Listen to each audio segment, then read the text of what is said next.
ஸ்ரீமதே ராமானுஜாய நமக. இன்னைக்கு நம்ம ஆண்டாள் அவளுடைய விசேஷமான ஆடிப்பூர வைபவம். ஆண்டாள்னாலே ஆடிப்பூரம், ஏன்னா அது அவளோட திரு அவதார நாளாச்சே.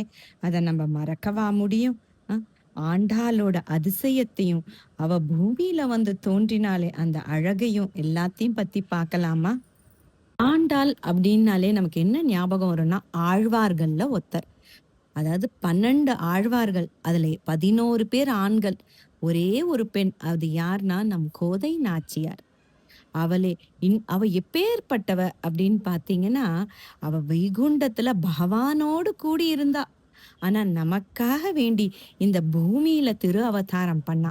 எப்பேற்பட்ட போகம் வைகுண்டம்.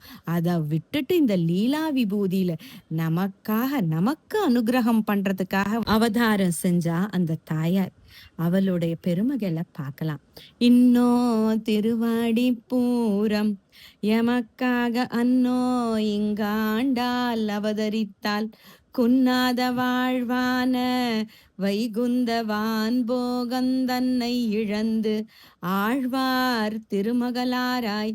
அதாவது எப்பேற்பட்டவ அப்படின்னு பாத்தீங்கன்னா, வைகுண்டத்துல ஒரு அழகான ஒரு விஷயம் நடந்ததுங்க.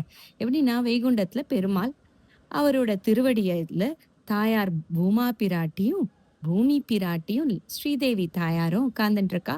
எல்லாருக்கும் இடையே சம்பாஷணம் நடக்கிறது, பேசிக்கிறா அத்தனை 2 3 பேரும். அப்போ எல்லாரும் கேக்குறா, பெருமாள் கிட்ட கேள்வி கேட்கிறா 2 தாயார்களும். உமக்கு யார்கிட்ட இருக்க பிடிக்கும்? என் பக்தர்கள் கிட்ட இருக்க பிடிக்கும். எப்பேற்பட்ட பக்தர்? தோ இந்த வில்லிபுத்தூர்ல இருக்காரே இந்த விஷ்ணு சித்தர், இந்த பெரிய ஆழ்வார், அவர்கிட்ட இருந்து அவரை பார்த்துட்டு அவருக்கு ஏதாவது செய்யணும் அப்படின்றதுதான் என் ஆசை அப்படின்னு பெருமாள் சொன்னாராம். உடனே பெருமாள் வார்த்தையை மெய்ப்பிக்கிறதுக்காக, நான் உம்ம ஆசைய நான் நிறைவேத்துறேன்னு உடனே வந்து தாயார், வைகுண்டத்துல இருந்த தாயார் பூமி பிராட்டி அங்கேந்து ஆண்டாள் கோதை நாச்சியார் அப்படின்ற அவ அப்படி ஒரு அவதாரத்தை நமக்காக செய்தா. என்ன பண்ணான்னா, உடனே துளசி மாடத்துல அது ஆடி மாசம் பூர நட்சத்திரத்துல வந்து அயோனிஜர், ஆழ்வார்கள்ல அயோனிஜர் ஆண்டாளும் அவ வந்து பிறக்கிறா. திரு அவதார். நம்மெல்லாம் பிறந்தா பிறப்புங்க. ஆழ்வார்கள், பெருமாள், ஆச்சாரியர்கள்லாம் பிறந்தா அதுக்கு திரு அவதாரம் சொல்வா. இவ ஆழ்வாராவும் இருக்கா இந்த தாயார். அது மட்டும் இல்ல, இவ பூமாதேவி வேற. அதனால அப்பேற்பட்ட அவ துளசி மாடத்துக்கு பக்கத்துல வந்து திரு அவதாரம் செய்றா நம்ம தாயார். உடனே பெரியாழ்வார் அந்த குழந்தையை எடுத்து வளர்க்கிறார். எப்பேற்பட்டவர் பெரியாழ்வார்னா, பெருமாளை, அதாவது அவருக்கு பேர் என்னன்னா விஷ்ணு சித்தர். விஷ்ணு அவர் சித்தத்துல எப்பயும் இவரை வச்சிட்டு இருக்கிறதுனால இவருக்கு விஷ்ணு சித்தர்ன்ற பேர். அது மட்டும் இல்ல, இன்னொரு மாதிரியும் சொல்லுவாங்க. எப்படின்னா, எப்பயுமே தன்னுடைய நினைவுல பெருமாளையே இவர் வச்சிட்டு இருக்கிறதுனால இவருக்கு விஷ்ணு சித்தர் அப்படின்ற திருநாமம். பெருமாளுக்கு பூமாலையும் பாமாலையும் சேர்த்து கட்டி கோத்து கைங்கரியம் பண்ணிட்டு வந்திருந்த அந்தனர் குலத்துல இவருடைய திரு அவதாரம். இவர் தான் அந்த குழந்தையை எடுக்கிறா. மேலேந்து அசிரீதியா பெருமாள் சொல்றா, இவளே உன் மகளா எடுத்து எடுத்து வளர்க்க ஆரம்பிக்கிறா இந்த குழந்தைய. அதாவது குழந்தை பிறக்கும் போதே எப்படின்னா, யாராத்துல எந்த குழந்தை பிறக்கிறதோ அதற்குரிய குணங்களை எடுத்துக்குமா. ஏற்கனவே இது ஞானத்தோட இருக்கிற பூமி பிராட்டி பிறக்கும் போதே ஏற்கனவே ஞானம் இருக்கு. இந்த குழந்தை இன்னும் ஞானவானான அப்பா கூட சேர்ந்து பகவத் பக்தியில தலைக்கிறது. கிருஷ்ணர் கதை கிருஷ்ணர் கதை கிருஷ்ணர் கதைன்னு கிருஷ்ணனையே தன்னோட அத்தனை பாசுரத்திலையும் தன்னை ஒரு தாயாகவும் கிருஷ்ணனை குழந்தையாகவும் வச்சுண்டு அவர் பாடாத பாசுரங்களா. அதனால தானே அவருக்கு பெரியாழ்வார் அப்படின்ற திருநாமம். அப்பேற்பட்டவர் வளர்க்குற குழந்தை மட்டும் எப்படி இருக்கும்? அதே பகவானோடைய இதையே மனசுல வச்சுண்டு பகவானே எனக்கு எல்லாம்ன்ற மாதிரி இருந்துதான் அந்த குழந்தை. அப்பேற்பட்ட அந்த குழந்தை அழகா வளர்றது அப்பா கிட்ட. அப்பா பாசுரம் சொல்ல அதை கேட்டுக்கிறது, கதை சொல்ல கேட்டுக்கிறது, பகவத் கதையெல்லாம் ரொம்ப பகு அழகா வளர்ந்துண்டு வரா ஆண்டாள்.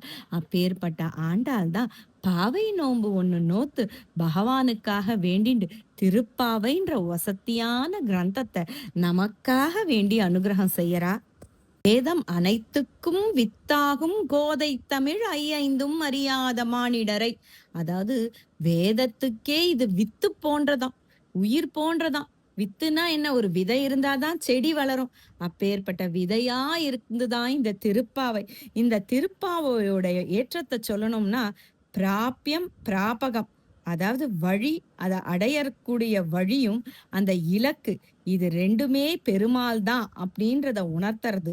ஸ்ரீ வைஷ்ணவர்கள் செய்ய வேண்டியது எது, செய்யக்கூடாதது எது அப்படின்றத அபூர்வாச்சாரியர் அனுஷ்டானத்தை வச்சு முழுமையா சொல்லப்படுறது இந்த திருப்பாவைய. பாகவத அனுபவத்தை தனித்தனியா செய்யறத விட ஒரு 10 பேர் சேர்ந்து செஞ்சா ரொம்ப சுகமா இருக்கும்ன்றதையும் காண்பிக்கிறது.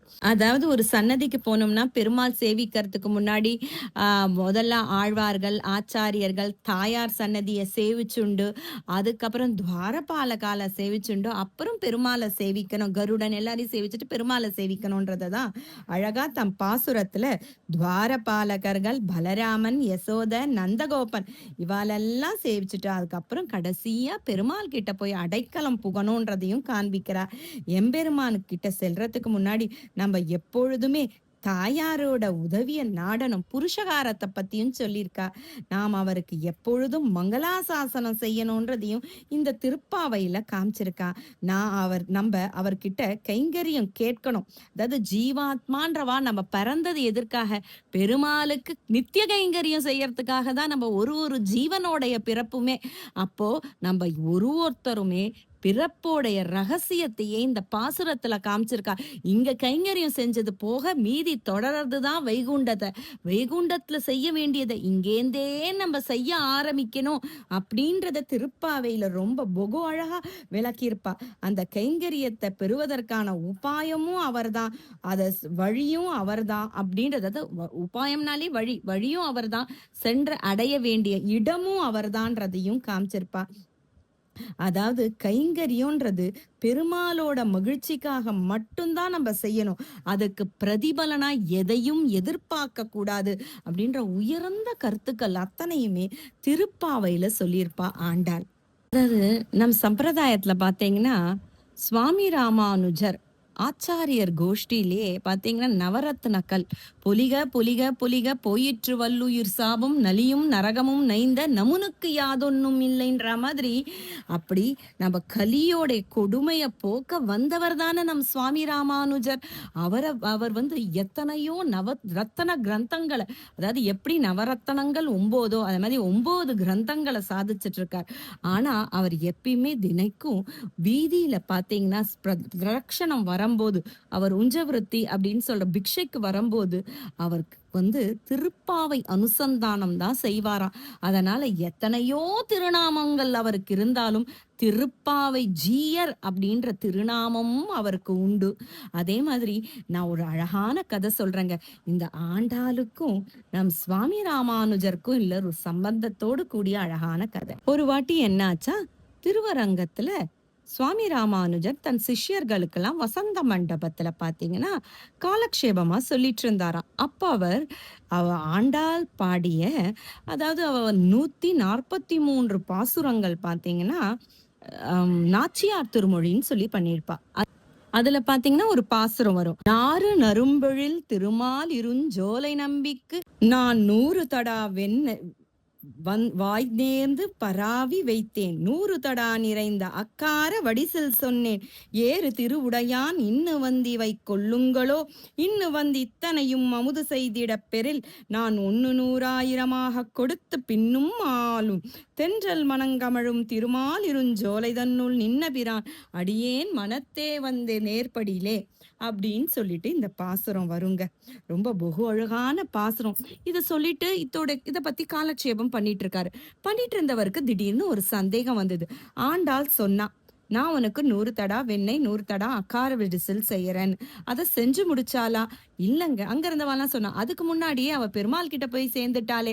ஆஹா! நம்ம ஆண்டாள் மறந்தத நம்ப இப்ப செய்யலாம். அப்படின்னு சொல்லிட்டு, சுவாமி ராமானுஜர் என்ன பண்றாரு, உடனே சிஷ்யார்கள் எல்லாம் கூப்ட்டு 100 தடா வெண்ணெய், 100 தடா அக்கார வடிசல் கங்காளத்துல ஏத்திண்டு, நேரா கள்ளழகர் கிட்ட போய் நிண்டு, அவர்கிட்ட சமர்ப்பணம். என்னோட ஆண்டாளுக்காக நான் தரேன்னு சமர்ப்பிச்சாளாம். அதனால நீங்க அந்த ஸ்தலத்துல மட்டும் பார்த்தீங்கன்னா, ஆண்டாள் உட்காந்துண்டு, எங்க அண்ணன் வந்திருக்கா, அவ எனக்காக செய்றான்ற மாரி உட்கார்ந்து அத வாங்குவாளாம். அப்படி அண்ணன் தங்கையா அதாவது இவர் பிறப்புல பார்த்தீங்கன்னா, இவளோட அவதாரத்துல பார்த்தீங்கன்னா, இவர் பின்னுக்கு பிறந்தார் சுவாமி ராமானுஜர். ஆனா, அவர் முன்னுக்கு பிறந்த ஆண்டாள தனக்கு தங்கையா ஏற்றார். அதனால தான் சுவாமி ராமானுஜருக்கு ஒரு பேர் இருக்கு. என்னன்னு பார்த்தீங்கன்னா, திருநாமம் அவருக்கு ஒரு திருநாமம் கோதாக்ரஜன். அப்படின்னா கோதைக்கு அக்ரஜன். அக்ரஜகன்னா சமஸ்கிருதத்துல அண்ணன். கோதைக்கு அண்ணன் கோதாக்ரஜர் அப்படின்ற திருநாமமும் அவருக்கு உண்டு. அதாவது சுவாமி ராமானுஜர் அப்படின்றவர் நம் சம்பிரதாயத்துல ரொம்ப ஏற்றம் வாய்ந்தவர். அதே போல ஆண்டாள்ற தாயார் நமக்காக வேண்டி இங்கு திரு அவதாரம் செஞ்சாலே, "அஞ்சு குடிக்கு ஒரு சந்ததியாய் ஆழ்வார்கள் தஞ்சையலை விஞ்சி நிற்கும் தன்மையலாய்ன்றா" மாதிரி எத்தனை வசதியான திரு அவதாரம் நம்மளுடைய ஆண்டாளது. ஆண்டாள் பார்த்தீங்கன்னா 30 பாசுரம் திருப்பாவ பாடிடுவா. அதுக்கப்புறம் நாச்சியார் திருமொழின்னு சொல்லிட்டு ரொம்ப அழகா பாடிட்டு இருப்பா. எப்படின்னா, எல்லார்கிட்டயும் தூது அனுப்புறா. எப்படியாவது எனக்கு கிருஷ்ணன் கிட்ட சேர்த்துடு சேர்த்துடுன்னு. தையொரு திங்களும் தரை விளக்கி தன் மண்டலமிட்டு மாசி முன்னால் ஐயனுன் மணற்கொண்டு தெருவணிந்து அழகனுக்கு அலங்கரித்த அனங்கதேவான்ற மதி அனங்கதேவன்லேருந்து ஆரம்பிச்சு பெருமாள் ஒரு ஒரு இடத்துலயும் அவ வந்து பெருமாளை வேண்டி ஒவ்வொருத்தர்கிட்டயும் தூது போறா. தூது அனுப்புறா ஒவ்வொருத்தரையும் பெருமாள் கிட்ட. கோழி அழைப்பதன் முன்னம் குடைந்து நீராடுவான் போந்தோன்ற மாதிரி பெருமாள் மேல வெகு ஆசையோடு விளங்கினா ஆண்டாள்.